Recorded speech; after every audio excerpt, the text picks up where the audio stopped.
everyone, I'm here to speak to you today about the second half of June and the full moon that we have coming up in Capricorn right at the end of the month. And I'm filming this a little bit early, a few days early on the 10th. Of course, you don't have to watch it until after the next lunation, which is the Gemini new moon. But because of various work commitments and also because I believe we're in such a powerful kind of surge of energy right now, I thought it might be more helpful to do it early. And I'm going to be producing probably more than the regular updates for July because there's so much happening there too. Now, the energy is really amplified as we go into this period because many people, including Dr. David Clements, has said very clearly that this is a major evolutionary wave that we are going through right now in June and July, which is peaking, he has said, round about the end of June, which is when we're going to have this full moon in Capricorn, exactly then. And also the brilliant geophysicist Stephen Burns has talked about the very high level of electrification that the Earth is going through right now. And that, of course, is so clearly symbolized by Uranus, the planet linked to electricity, square to the nodal axis. And that is ongoing all of June. It's exact on the 12th of June, and I've already filmed a video on that, so I'll put the link for that below. And we have a lot of solar activity right now, and that's also creating a lot of seismic activity. On the 8th of June, we had the largest earthquake so far this year, which was in the Philippines, a 7.8. Yesterday, we had a 6.1 in Cuba. That was a large earthquake for the area. Today, we've had a 6 magnitude earthquake in New Zealand, and even there has been quite a high magnitude earthquake recently in Italy. Italy being, a highly populated country, and luckily so far most of the earthquakes have been away from highly populated areas, but let us pray that that continues. Huge amount of volcanic activity as well. These are very easy to track on volcanodiscovery.com, very easy website to use, so you can check for yourselves. And there really is a momentum building. I mean, apart from this evolutionary energy, we've this big wave we're going through. All of the planets are moving direct now, apart from Pluto, and Mercury then right at the end of the month on the 30th will also move retrograde. So Pluto, and then right at the end of the month, Mercury will move retrograde, but the rest are all moving direct and moving fairly briskly because we're going to have several changes of sign by the planets this year. For instance, Venus enters Leo on the 13th, moves from Cancer to Leo, particularly if that's falling in your 5th house of your birth chart. Now, if you don't know what I'm talking about, you can easily download a free birth chart from my website. You can go to this link below and get a 2-part video series, which you can use to infinity. And this is not personal birth chart reading. These are teaching videos to teach you how to find these points in your chart that I'm always referring to in these videos. But if you find that Leo, for instance, is in your 5th house, particularly the early degrees, or your 11th house, this could just be a really lovely social time. It's good fun. It's getting together with friends. It's a lot of laughter. It could be romantic. It's joyful. It could be, Leo loves to connect with people. It's a highly sociable sign, but also it can be playing games in a fun way, not a manipulative way. It's about appreciation of beauty and color, and there's a flair and a drama. People who often love fashion have Venus in Leo. There's a style and a flair and a drama about it. Do things in style. So so that is really lovely. And then we have Mars moving out of Taurus into Gemini on the 30th of the month. And that's very different energy, and it will immediately conjunct Uranus. I'll talk more about that at the end of the video. And also on the 30th, we have Jupiter moving out of Cancer into Leo. And that's another happy place, actually, for Jupiter to be. So I'll be talking about that more really in the next month's update, because as I say, it's just tipping in the last few hours of the month, but it's full of courage, actually. And if you think of this year being the year of the fire horse, Jupiter in its rulership of Sagittarius is very related to horses as well. There's a sense of a surge for freedom, truth. There's a happy expression of courage, authenticity, those kinds of qualities. Leadership is a very big deal this summer, very big deal. So also the other important transit is Chiron moving into Taurus, which it's going to do on the 19th of June. Now, it only does that until mid-September. I think it's the 17th of September. And then it backtracks into Aries, but next April it will fully move into Taurus until 2033. And I really have two videos where I'm referring to that. One is the update on the big picture, and the other is literally called Chiron into Taurus. So I'll put the links for those below as well. But it's, and particularly that square to Pluto that it's going to be making, and I talked a lot about this in that video update to the big picture. There's a sense of technology really kind of running amok with nature and the earth. And I mean, a very obvious expression of that right now is the data centers, because they're causing a great deal of environmental damage. They use millions, billions of gallons of water across all the various centers for cooling down the servers, and also a great deal of electricity to power them. And those are two things that we aren't necessarily, that we don't necessarily have in abundance, water and power. In fact, in some places in America, like Utah, it's pretty scarce already.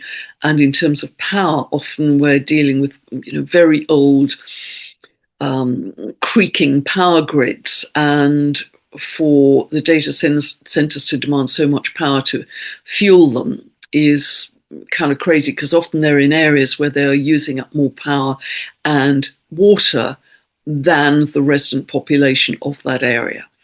So it's that kind of thing which is going to galvanize Chiron in Taurus to allow more people, or encourage more people, to want to be stewards and guardians of the earth. Stewards and guardians of the earth. That's very much linked to Chiron in Taurus as well. Then, of course, we have on the 21st of June, we have the summer solstice in the north, winter in the south, and I will be producing a separate video for that, because there's a lot to say on that as well, obviously before the 21st. But I just really wanted to focus here on the rest of June and that full moon in Capricorn. So let us take a look at the full moon in Capricorn.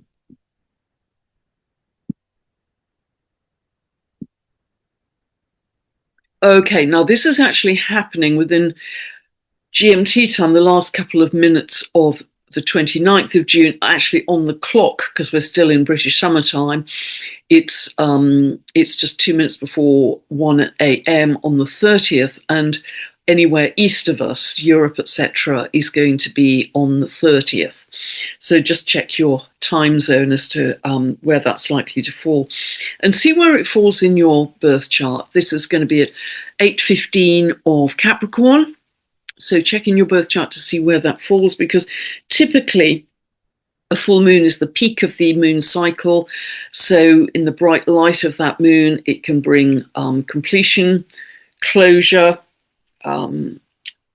culmination, and also sometimes show things secrets that we weren't fully aware of before. It can bring things to light in that way. It's also an excellent time to shed what no longer serves you. That's certainly true. And in terms of countries, this is very interesting, because this full moon directly aspects both the Sun and Jupiter in the US chart. The US chart set for 4th of July 1776, Philadelphia, 5:10 in the afternoon. That has Jupiter, which is the ruling planet for that chart, because it has Sagittarius rising at 9 degrees of Cancer, and it has the Sun at 13 degrees of Cancer. And so this full moon directly aspects both of those planets. The Sun in a country's chart is normally referring to the leader, but it's also, exactly at the midpoint of that Sun Jupiter as well. And so we will see what unfolds, but it's also linked to the identity of America because of Jupiter ruling the ascendant. So then we have the UK, and the chart for the UK is set, a very reliable chart as well, set for 1st of January 1801, 0 hours London. And there we have the Sun, again the leader, at 10 degrees of Capricorn. So this full moon, this moon, is very tightly conjunct the Sun, the leader of the UK. And the Sun in that chart also rules the 11th house of politics and popularity. You may know that we are having an extremely turbulent political time in the UK. Many of you may know that. Also, the midheaven, the government in that country's, in the UK chart, is at 9 degrees of 9 degrees of Cancer, and the IC is at 9 degrees of Capricorn. So again, it's that full moon is aspecting, the home base, the land, but also again the government. For Canada, the chart set for 1st of July 1867, 0 hours Ottawa. It has its Sun at 8, again the leadership, 8:51 of Cancer, and that is the ruler. This full moon falls in the 10th house of that Canadian chart. So again, it's highlighting government and leadership, and the midheaven government leadership of that chart is at 8 degrees 04 of Capricorn. So those three countries, US, UK, Canada, are being very highlighted in some way, leadership and government in those three countries. And as I say, for sure, living in the UK, I understand perfectly what that could be about. But Capricorn, you really think of traditional structures, shining a light on governments, corporations, institutions, top-down authority structures. There's a vertical social structure, political structure, where wealthy people are at the top, powerful people who are telling us poor ordinary people what to do. Traditional structures, royalty would fall under this. The Queen Elizabeth II, who passed away a couple of years ago, she had Capricorn rising. She was a very Capricorn character. This Capricorn also rules banks, financial institutions. When we had Pluto, planet of crisis, moving into Capricorn in 2008, within a few months of that, we had the financial crisis. So this is Capricorn very linked to banks and financial institutions in general. Now, not only is this, linked to all of those things, and it's very linked to rules and regulations and controls and that sort of thing. The ruler of Capricorn is Saturn, and Saturn is also square to this full moon. So there is this sense around about this time of greater control coming in, limitations. There seems to be a tension between external authority, which is very much Capricorn, and Saturn. It's traditional external vertical types of authority versus our own growing internal authority, with these planets also in Aries. And this could refer to things like, because Saturn is linked to Kronos, Lord of Time, so it's linked to age. This could link to countries taking steps on limiting social media for under 16s, and that you have to prove your age before you can access certain social media platforms. This has already happened in Australia, and they're certainly talking about it in the UK. So it's an age limit Saturn It's an age limit. And perhaps because of that, we will be very concerned about our emotional sense of security. We have the Sun, Mercury, Jupiter in Cancer. We want to nest or cocoon with our loved ones, and it feels very protective. And our reactions, Mercury may well feel more emotional than normal. So just take a breath before you react. Jupiter conjunct Mercury here is beautiful, actually. It's very much big thinking, future ideas going beyond what has been, big picture thinking, which is really wonderful. And Jupiter is heavily aspected here. Jupiter is also square to Eris, here, 25 of Aries. So on the one hand, we've got potential greater control, limits, rules and regulations coming in, and governments being highlighted in that respect. Growing internal authority and sovereignty with the Aries planets, and Jupiter, planet of magnification, expansion, magnifying the archetype, the symbolism of Eris, which is all about goddess of discord and chaos, feisty, street fighter. Eris is the warrior sister of Mars and stands for freedom, truth, nobody excluded, everyone to have a voice, and very feisty on the streets, very rebellious. And so that's going to be interesting to watch how this plays out. Yes, and that's particularly through June. I think we could have quite a hot summer of love, because remember, and I've talked about this several times, when the seed point of Uranus and Pluto, Uranus down here, Pluto here, they're coming into an exact trine in July, but when they were conjunct in 1965, 66, and to some extent 67, there was a huge amount of protest against things like the Vietnam War, a lot of protest about demanding greater civil rights for many minorities, women, gay people, black people, etc. And certain civil rights legislation was passed at that time.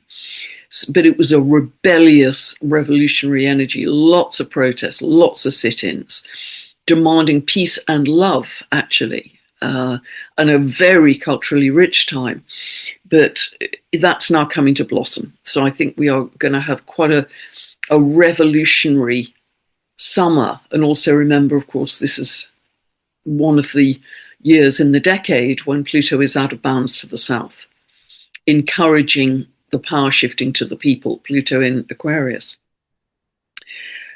Also, Jupiter is square to Chiron here, and particularly when within a few hours on the 30th, Jupiter rolls into Leo, whereas I say it's very happy, it's going to be exactly squaring Chiron. So it is expanding all of those issues that I've talked about in the other videos about Chiron in Taurus, making us aware of any healing that needs to happen in our bodies. For the earth and for nature, we'll become much more aware of that and much more vigorous in wanting to love the earth, care for the earth, take her back to healing. And this is about food growing, agriculture, protecting that as well. But that's going to be a big issue in June with that square. Also, as soon as Chiron moves into Taurus, it is straight away opposing Homer.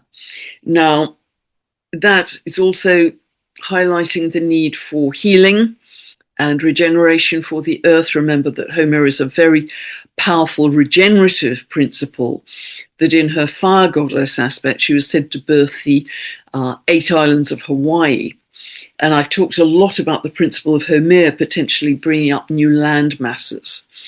And we have a great deal of volcanic activity at the moment, as I mentioned.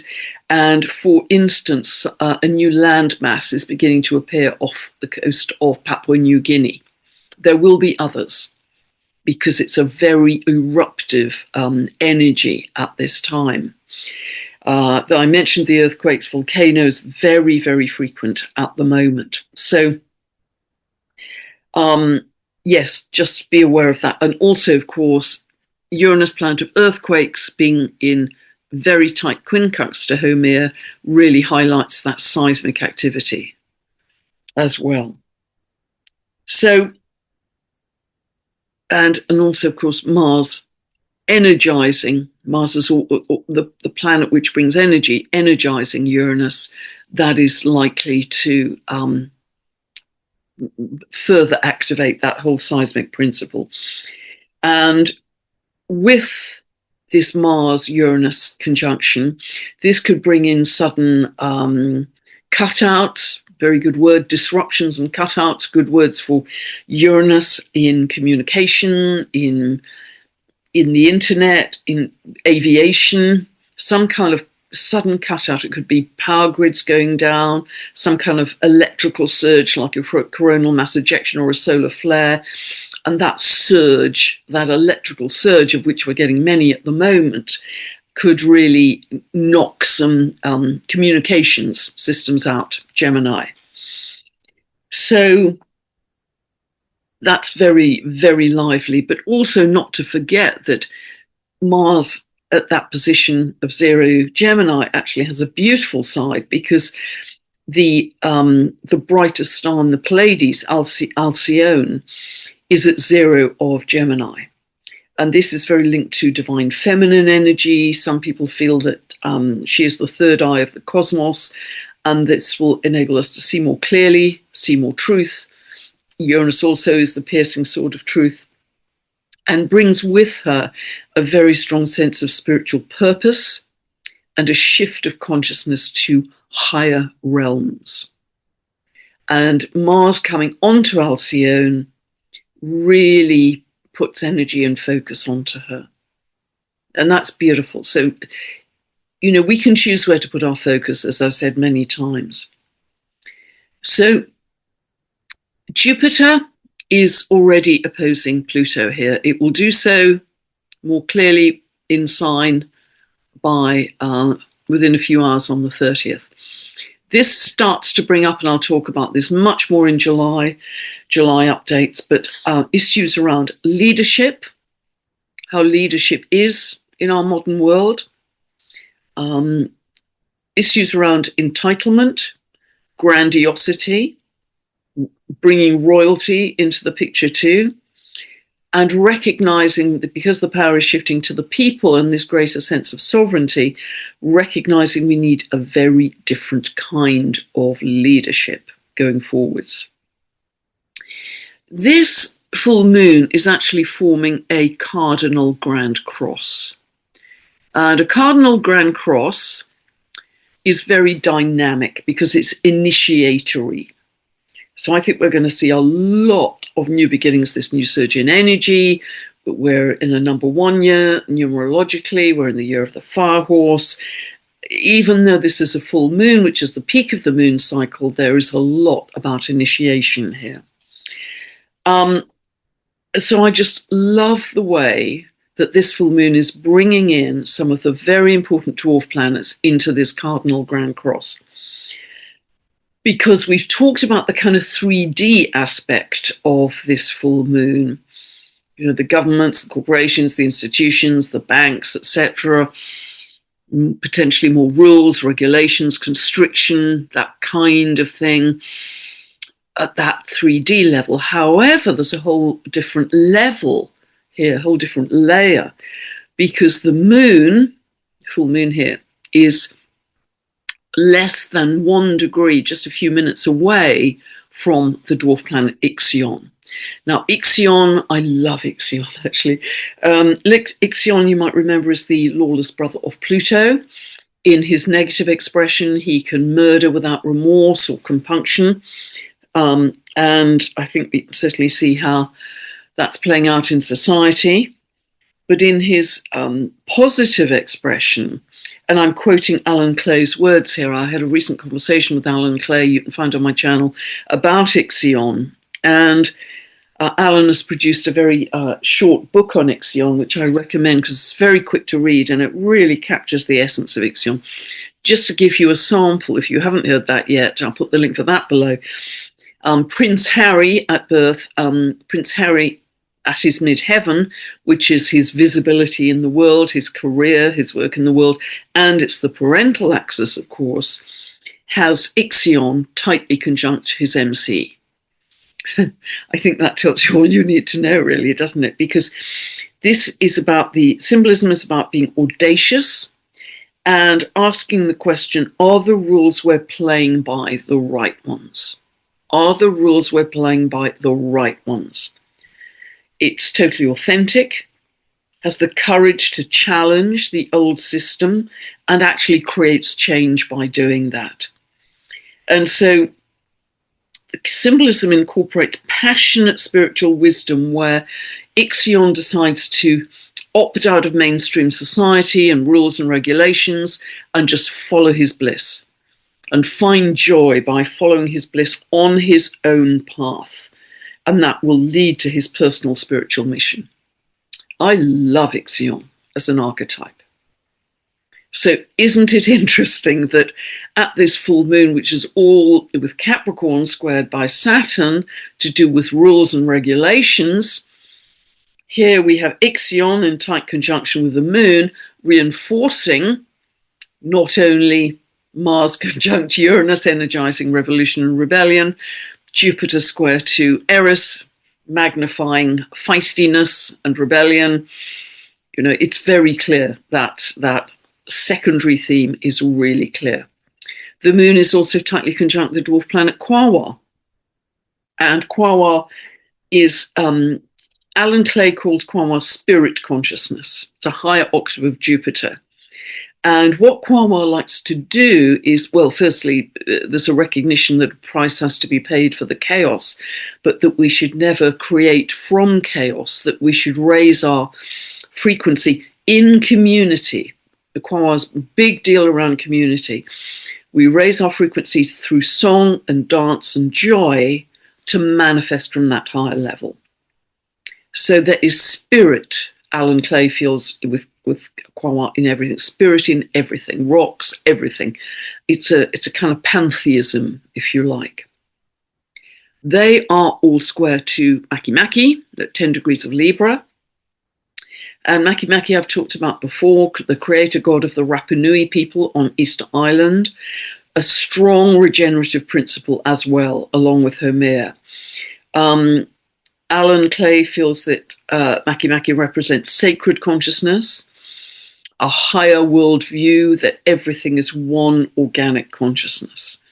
He also feels it's linked to cosmic consciousness because it's a higher octave of Uranus, and Uranus is already connected to the galactics.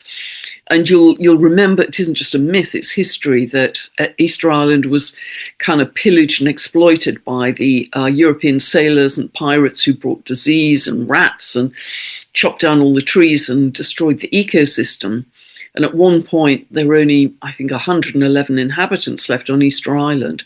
But because of their understanding of how to work with natural cycles, and partly because they have a wonderful naturally occurring chemical in the soil that's very regenerative called rapamycin, they were able to turn around the population and their ecosystem. So this strong sense of regeneration. So with the collapse of the old, we have some very powerful archetypes linked to the building of the new. And then we have Salacia. Now, Salacia here is very tightly conjunct Saturn. And Alan refers to Salacia as higher love consciousness. It is mermaid energy. She was the wife of Neptune in myth. She's linked to shimmering sunlight and moonlight on the sea. And I've talked about her in terms of representing a very high frequency of light, but I actually now believe that this loving, living, liquid light with which we're forming our new reality is symbolized by Salacia. The loving, living, liquid light Now, David Clements is talking about this a lot. Many people are talking about it in terms of plasma from a scientific point of view. Channelers, spiritual people are feeling it, seeing it. And that, I think, from many different modalities and perspectives, it seems that this evolutionary wave is bringing in this very loving, living, high frequency light, liquid light. Remember, she's the mermaid, liquid light. And I feel that in that tight conjunction to Saturn, that is all about, can we embody it? How much of that living, loving, liquid light can we embody? Can we make it real? Can we embody it? Can we anchor it in the earth as well? Saturn is the tangible, making it real. Saturn and Capricorn, they're to do with building. What are we building for new earth, new Aries, and earth very much related to the tangibility of Saturn and Capricorn. But it's the realistic quality for the long term we're building this. And it's also how we're embodying this incredible, loving, living, liquid light into our systems, into our cells, to become the new human, to become the new biology. We also, it's very interesting actually, that if we take the midpoint of Neptune and let's put these together as Salacia Saturn, 4 degrees, and then on the other side 13, 14 degrees. So the midpoint between Neptune on one side and Salacia Saturn on the other is around 9 degrees of Aries. So this full moon is exactly square to the midpoint of Neptune Saturn. And remember how important that conjunction is and was. February the 20th, everybody was talking about it. Saturn Neptune met in conjunction at 0 of Aries. First time they had done that in about 6,000 years. That really was the birth of a new era for humanity, which I absolutely believe we are in. On top of that, we have beautiful dwarf planet with the longest orbit that we are aware of 33,000 years, called Lili Ku Honua. Lili Ku Honua at 14 degrees 51 of Aries, so tightly conjuncts Saturn and also Salacia. Now, Lilia Ku Honua, you might remember, is linked to the migration of the Collier plover bird from the Arctic to Hawaii. Incredible flight. It's just amazing, this tiny, tiny little bird. And referring to Philip Sedgwick's work now with this wonderful dwarf planet, there are very few astrologers that I am aware of researching the dwarf planets. Alan Clay is certainly one of them. Philip Sedgwick, absolutely another brilliant astrologer, researcher, working with the dwarf planets, and also Kelly Hunter has done a lot of work with this. There may be many others. I'm sorry if I'm not aware, but those are the 3 prominent ones that come to mind. And what Philip Sedgwick says about this beautiful dwarf planet is it's linked to where the sky meets the earth. Where the sky meets the earth. Infinite possibilities. The preservation of our skies, our earth, and our waters. The preservation of our skies, our earth, and our waters, which reinforces all I've been saying around Chiron moving into Taurus, around Makemake, around Homea. Some very, very clear themes. So although on the one hand we have, the very heavy and apparently limiting kind of what I'd call 3D expression of this full moon, we have other layers: rebellion, revolution, power to the people, and then this beautiful kind of dwarf planet geometry that's coming in so clearly highlighted at this full moon, of a whole new level of consciousness.